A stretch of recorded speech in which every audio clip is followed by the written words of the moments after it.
Hi, this is Cass from Aussie Cass Plays, and welcome back to my channel and to what I swear I'm not becoming a commentary Sims 4 channel. That is not what I want to do. I'm here to tell stories. That's why I love Baldur's Gate. It's why I love The Sims when it works. That being said, I feel like I need to address the elephant in the room, which is the announced takeover of Electronic Arts, which obviously owns the Maxis Studios and The Sims 4, by a consortium of conservative buyers, I guess. You probably have heard the news if you haven't. A combination of the Public Investment Fund, or the PIF, owned by the Saudi Arabian government, along with a group called Silver Lake Partners, which apparently is one of the largest technology-focused investors globally. I don't know anything about them. And Affinity Partners, which was founded by Jared Kushner of son-in-law of President Trump fame.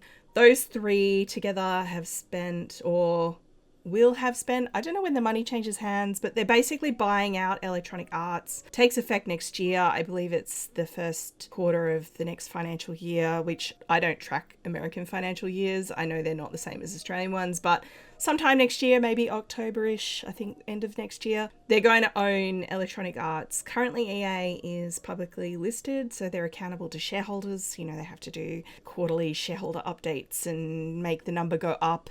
But they're being bought out by this consortium. They'll be privately owned. It's apparently going to be the largest leveraged buyout in history. And what that means is that these three companies, I don't know if the Public Investment Fund counts as a company, but regardless, these three entities have borrowed 20 billion US dollars, and EA will own that debt effectively and have to pay it off. So number will still need to go up. The Sims 4 community on social media has been spinning out of control, freaking out about, will the game become more conservative? And what does this mean? And I have a few thoughts. I wanted to talk about what my gut feeling is for what that's worth.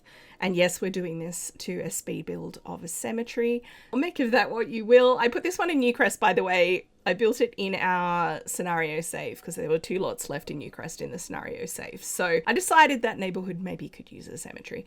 So that is what I'm doing. I'm not going to talk about the build though. That's not what we're here for. But my gut feeling is I don't think there'll be changes to the gameplay we already have. I don't think, even though yes, Saudi Arabia is a very conservative country as far as, you know, women's rights and LGBTQ rights and stuff goes, they're very conservative. And yes, Jared Kushner is part of a family that is also very conservative, at least the way they're, I don't know if it's performative conservatism in terms of the religious adherence. I've never kind of gotten the impression, I don't want to go too far into politics here, but I've never gotten the impression that Trump is a devout evangelical. I think he is willing to have the trappings of Christianity to appease a certain portion of his MAGA base. Like when he's asked, what's your favorite Bible verse? He's like, I like all of them, which is kind of the answer someone who hasn't really read the Bible and doesn't go to church would say. That's my feeling. I could be wrong. But I think these guys are mainly in it for the money, especially with $20 billion that needs to be paid back. I don't know, obviously, what the terms of the loan are. I don't know how quickly they have to pay it back. But going into the Sims that we have now, going into the Sims 4 and changing the code so that you can't have gay marriage, and changing the code so that all of the gender options and the pronouns are taken away, would cost money. And I don't think they would do that. Apparently, one of the videos I watched did say The Sims 4 is actually banned in Saudi Arabia. So that's interesting. I don't think they would change what we've got. What I think is that in future packs, we're less likely to see those elements.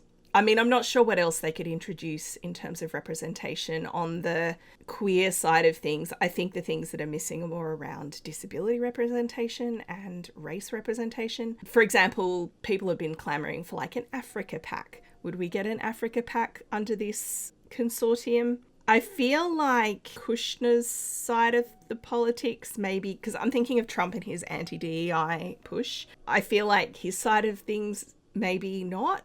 But I think the Saudi Arabian side of things, maybe we will get more Middle Eastern content. But also maybe not, because if the game is banned in Saudi Arabia, why do they care? So that could be a consequence. I definitely think in the promotional material, because a lot of the Sim 4 packs that have been shipped in the last few years, there's been like a queer couple of one kind or another in pretty much every pack. There's been, you know, a gay couple or a lesbian couple or whatever as part of the townies that come with the pack. I think we could probably expect over time that will be less.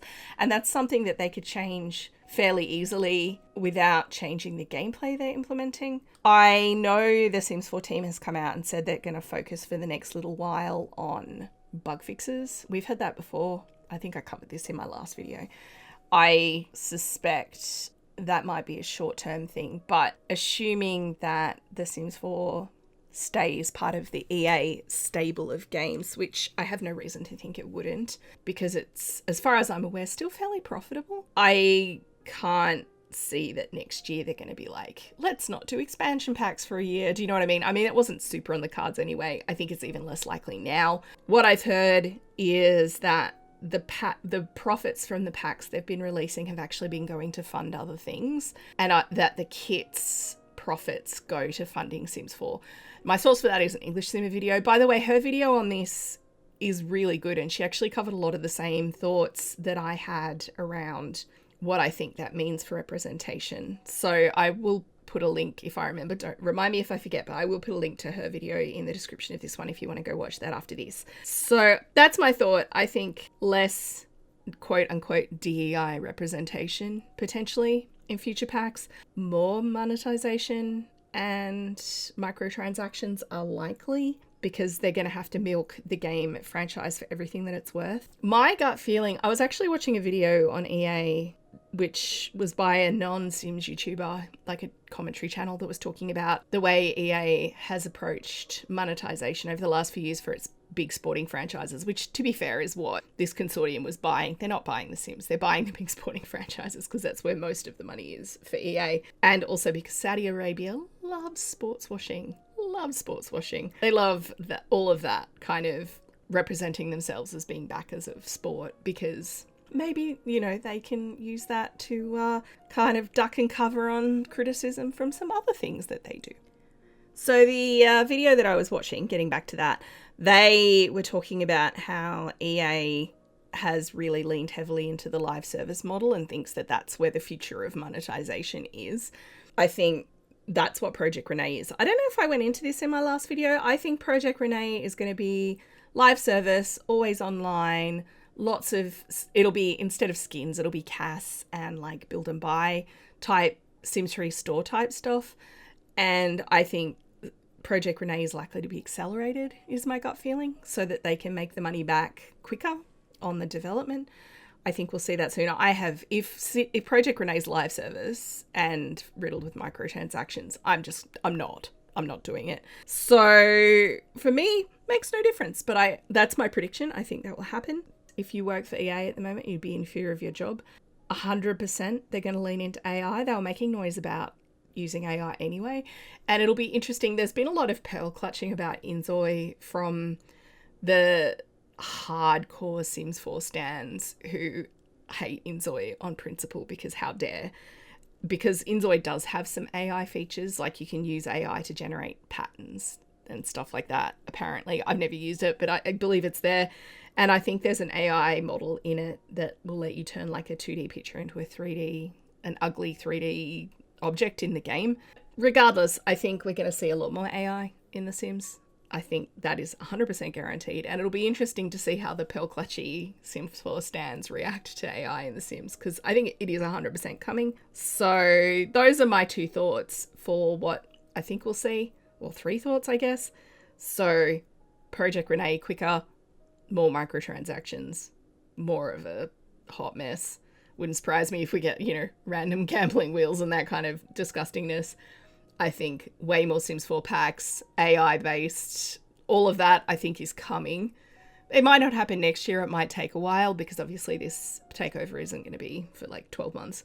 And I think we're going to see less representation in packs that come out in future. Those are my three sort of gut feelings for what I think will happen. Obviously, the best case scenario, and this is actually what I'm hoping for, but not super optimistic. Best case scenario is there's been a lot of pushback against EA and Maxis recently people are starting to talk more actively about boycotting the game, or are just jack of it and are boycotting the game because of the state that it's in. And I think that best case scenario, Sims 4 sales are dropping. The writing is on the wall. EA is taken over. Maybe it'll even happen before then, but I doubt it. EA is taken over and they're like, this IP is worth something to us, but the game itself isn't generating the money we need and we don't want to keep paying these staff, so they sell it. Worst case scenario is they shut at Maxis. I don't know if that would happen, but best case scenario is they sell it and that it's bought by a publisher that actually cares about the IP and has a better set of, industry practices and stuff. Would somebody be able to pay EA enough to buy out The Sims 4 or The Sims in general from EA and not then hyper monetize it? I don't know. I don't know how realistic it is. Honestly, I think it's a pipe dream. Unless the sales have tanked more than we think, or the sales tank over the next 12 months more than I expect. I think there are a lot of people who just keep buying packs no matter what. And I get it. I was doing that until 12 months ago. I went over last time. I got over it. So that's the news. Those are my thoughts. I'd love to hear what you guys think in the comments down below. Hopefully you've enjoyed the speed build. I doubt you've enjoyed my commentary because this is not an enjoyable topic, but it is what it is. I feel for the sort of devs at EA who are not the management. Awful to be facing that kind of uncertainty. And if you're pro LGBTQ, for example, and working for Maxis and loving working for The Sims because it's a game that models representation in gaming, and you're now probably on the chopping block, that's got to be hard. So my heart goes out to those people, not in an Elon Musk way, just in a regular way. My heart goes out to those people. So that's awful. And it'll be interesting also to see, I guess, where the Sims 4, the big Sims 4 channels go. Anyway, I'm going to wrap this one up here. If you have enjoyed, please like and subscribe. You know the drill. Don't forget to wash your hands. And I will catch you next time. Thanks for watching.